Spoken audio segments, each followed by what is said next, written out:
First and foremost, I love my family much more than anything else. That's first and foremost. And I think, thank you.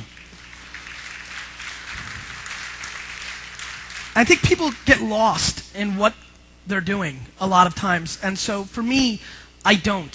For the many of you that don't know who I am, I was born in Russia, in Belarus, in the former Soviet Union. And in 1978, my family came to this country.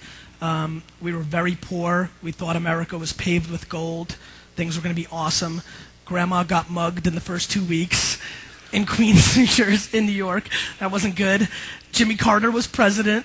Things were a little bit of a mess, and it was really, really tough. And I always say I got fortunate enough to live in a studio apartment with 8 of my family members, because I really do believe that ultimately every person in this crowd, as much as you're going to read and listen and watch keynotes and think and expand and take in data, content, at the end of the day, DNA is one powerful son of a bitch. Really, really powerful. And I think once you get to a place where you embrace your DNA, you've got a real chance to succeed. As much as I hated making my mom cry with my report card, I knew who I was. And to this day, I think that's ultimately why I'm successful. I want to position myself to succeed. And the way I do that is by rolling at 100% happiness. To answer the question before, when did I ever cry? Only once. I didn't cry, but I thought. Only once in my life have I lived and thought I wasn't totally happy. And that was on my 30th birthday. In the world we live in today, you have the ability to put out your content, and if you're not putting out your voice, you're not living in the society we live in anymore. You're just not. And as much as I think Twitter and Facebook are great, I really believe, truly believe, having a home, a web page, a blog, what have you, is an essential thing. I think those things bring you to your home. So you can have dinner instead of high-fiving somebody. Kind of that analogy. The internet, right? You guys hear about that thing? The internet as we know it, the one we know, is 14 or 15 years old. The middleman is losing the game because the internet as a platform, not Ustream, not Tumblr, not Twitter, the internet as a whole is changing the way we interact with anything. Because there's way too many people that love the ocean or love Coca-Cola but are lawyers. And I think the opportunity is endless. The products are in place. The platforms are in place. The culture is in place. And what you're going to see over the next 10 to 15 years in the ability for people that have passion to be able to monetize is going to be scary. Luckily, we have tools on this platform that I'm talking about, the internet, that does not get enough credit. It's 14 years old. The internet hasn't even had sex yet. The internet's like LeBron. I mean, this is going to be unbelievable. Wait another 10 years. Everybody's dead. Everybody. You know what? You want a good business strategy? You want to leave here with one good business strategy no matter what you do? I'm going to give it to you right now. It's unstoppable. Care.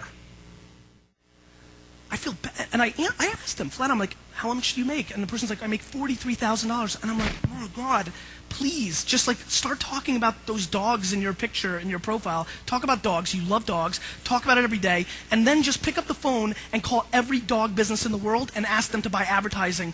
And you can make $43,000 a year. Here's the funny thing. One of the words I hate is social media. Let me just send out a memo. This is business. The end. I mean, this is business. I mean, that's what we're doing. You know, these are just tools that are redefined. I mean, Twitter is a fax machine. You know, Facebook is a phone. Plurk's like a crayon.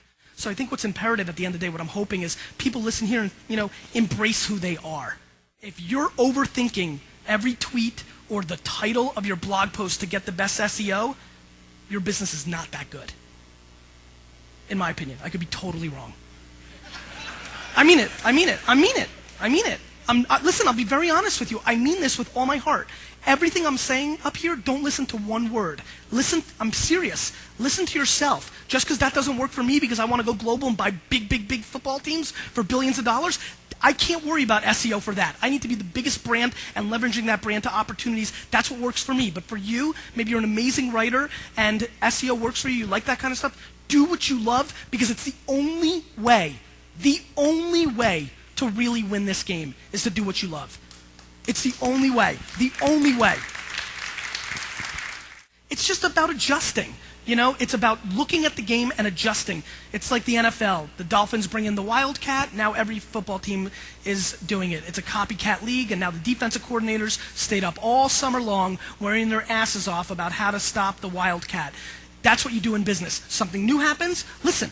And tomorrow I could wake up, read TechCrunch, and see some new site called Majaga. Sign up for it, look at it, and be like, oh shit, this is a game changer. And everything in my world changes. Everything.